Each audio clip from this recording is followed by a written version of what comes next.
Good morning, ladies and gentlemen. Peter Racer here from Foundation Expo 88 YouTube channel, and we're up on the Sunshine Coast again. As you can see from the what's behind me, the Adamogga pub opened in 1989 after the absolute flood of international tourist exposure that Queensland experienced after the Expo, and we're up here to interview Des Ritchie. Now, Des Ritchie, besides his role in the Woodford Folk Festival, which is world renowned, also had a role in Expo at the Pagoda. And so we've come up here to do an interview with Des, and I'm really looking forward to that. And with that, we'll say goodbye.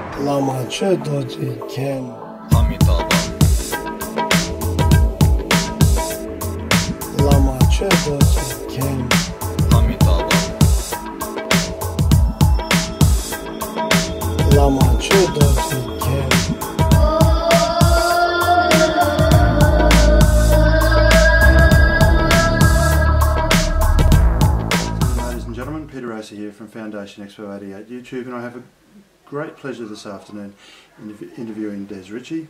And Des, I've discovered once I've arrived up at Budrum, not only was involved in rescuing the Pagoda, but was actually also involved in running the Pagoda during Expo, and has a rich story to be able to tell us, and has some absolutely amazing documentation that we'll be going through. And you would have seen between my start of the YouTube when I did the introduction down at the Yamundi pub, and when we started this, some of the photos that of the Expo, of the Pagoda at South Bank in its early days, in its new life.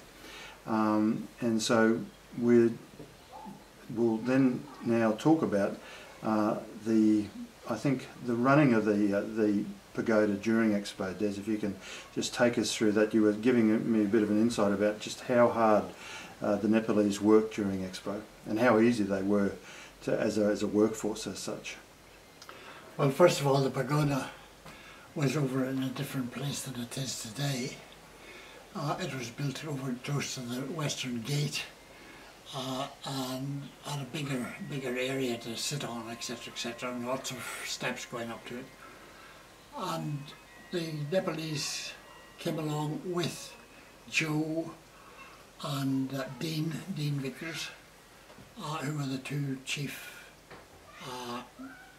people to build the Pagoda, or help build it, or organise the building of it in Nepal. And there were some 300 artisans working on that for apparently 1 million hours that they put into it altogether.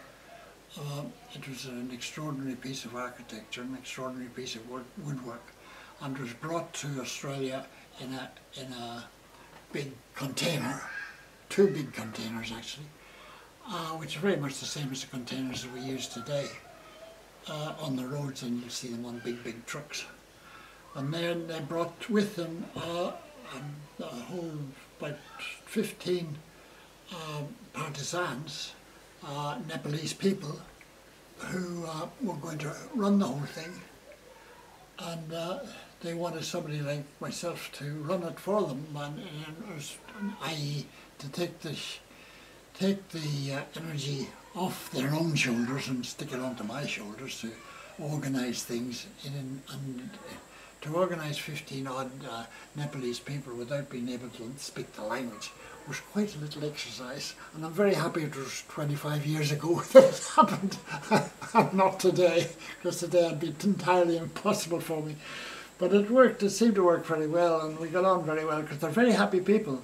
They love their laughs, they love their jokes, they love to sing, they love all their dancing that we used to have, and dressing up and stuff like that. And they were a very happy people to work with, and I loved it from that point of view. From the business point of view, to something else, we had to organise these sort of stuff and get down and get the sums right, and get all the pieces of equipment, because they not only brought the Pagoda in a couple of big containers, but they brought a couple of containers full of all the gadgets that you'll find for sale in Kathmandu. Just stacks of it. And this was going to sell at the various stores in order to pay their expenses while they're in Australia, which is a very good thing to happen, because the Brisbane people are very, very happy about buying it. And everybody went out of the shop with half a dozen bits and pieces hanging on them, or on their pockets or whatever. And that added up over this period. We used to bring in a lot of money every day. It was about $4,000 out of these various things, just of these little trinkets and stuff like that. Amazing. So all of that was quite extraordinary. It was so popular, and very popular, and particularly good for the whole peace thing, because at that time we had a big organisation here on the Sunshine Coast called Move for Peace, and the Move for Peace people all came down to the Expo from time to time, all of them, but they all injected things into that whole peace movement that were quite beautifully combined with what the Nepalese wanted this pagoda to be. It was a peace pagoda, and here all these people are organised for peace. To such a point where it sent two of us around the Pacific, telling governments across the Pacific that, you know, don't enjoy these nuclear warships that are coming into your ports, because the very first thing to explode, if ever we go to war with other people, as soon as we go to war, the first thing to blow up are those warships, because they're everyone targeted by radar in advance, and they're sitting there under target from missiles across the other side of the world. And when the government started to take this on board, they said, "What? We didn't know about things of that order. We didn't know that." And in fact, the King of Tonga said to me in a year, he said, "This is a side of the coin I've never been told. Thank you." And I'll never forget the big man. He was so tall. The king. The king was marvellous stuff. Anyway, that's aside. It was the pagoda that prompted it, but for two of us to go and do that little journey, the pagoda stayed there. It was very, very happily done until such time as we wanted to I wanted to keep it in Australia, and David Hinchliffe wanted to keep it in Australia, and a whole host of others wanted to keep it in Australia.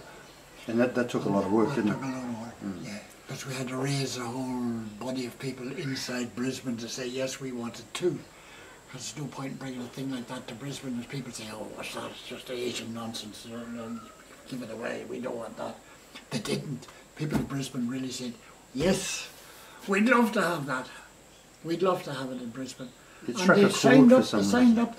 signed up to these thousands of petitions that we came up with. And Sally Ann Atkinson wanted to keep it in Brisbane, and she was a great mouthpiece for that as well. And so it went on and on and on for months. Months. It was surprising that an accord was struck in such an amazing way, because it did galvanise a real effort to keep a permanent memento of Expo on the site. And there was the boardwalk, which has now disappeared, and you know, I could understand the reasons why that you know, had reached its economic life, but the pagoda was designed to last 1,000 years, wasn't it? Oh yes, oh yeah. Very much. There are. One was built in Nepal in 1418, if I remember the date correctly. That's an enormous distance away from us, and it's still there. You know, that's an extraordinary time for a piece of timber to stay in one place for so long. And this will be 1,000 years old when we're all dead and gone. Even though it does occasionally have its feet wet with the floods, but yes. Seems to bounce back perfectly well. Bounces back, was made to bounce back all right, and was put there in that different place with that in mind, because we were talking about things like the climate changing way back then, and the pagoda was correctly put in apparently, with the right measurements, etc. Well, it's also, I think, the epicentre of the way South Bank's developed. I mean, the pagoda has ended up being the jewel in the crown, especially in the recent redevelopment of South Bank, when they got rid of the university college next to it, and they put the Eye of Brisbane next to it. It just seemed to open it up that little bit more, and now it's got the ABC studios next to it, and it is come along amazingly. Anyway, I am just the documentation that is that Des has kept is just priceless, and it's the whole history of the saving of the pagoda, which David Hinchliffe will be surprised to see is being kept, and you would have seen on the YouTubes David's discussion, fascinating discussion on the role of keeping the pagoda, and how Frank and Myra Pitt rode to the rescue, a totally selfless act which really saved it. I mean, the general public had to contribute $50,000 out of the deal that was done between the federal government, the state government and the Brisbane City Council. The government instrumentalities were a total of $200,000 out of $250,000. David discovered he was $30,000 short, and that's like $300,000 in today's money, in 2013 dollars. And Frank and Myra Pitt have never sought thanks, donated the money. They're in the 90s. There's a YouTube interview with them, and they are just such wonderful people. John McGregor did that interview. And what we might do is we just might finish this YouTube off here and have a cup of tea, and we'll come back in a minute to further discuss this.